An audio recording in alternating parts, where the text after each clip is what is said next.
desde a década de 50, funciona no bairro Bela Vista. Está no local há 36 anos. Atualmente atende cerca de 420 alunos nos turnos manhã e tarde, nas séries do primeiro ano ao nono ano do ensino fundamental.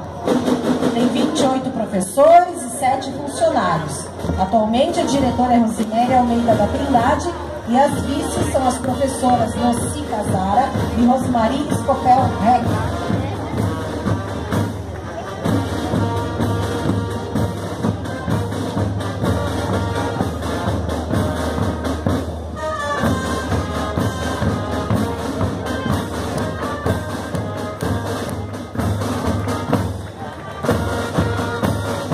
A banda escolar foi reativada em 2010 e incentiva o aprendizado e gosto pela música, assim como desenvolve a coordenação motora, ritmo e habilidade auditiva.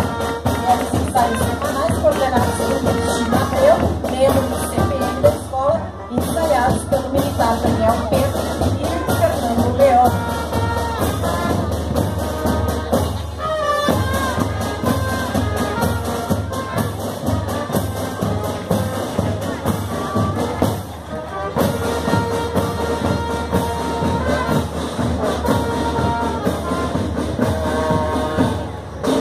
Neste ano que comemoramos os 140 anos da imigração italiana no Rio Grande do Sul, presta especial homenagem à família Eberle, imigrantes e brasileiros que muito contribuíram para o desenvolvimento do nosso município.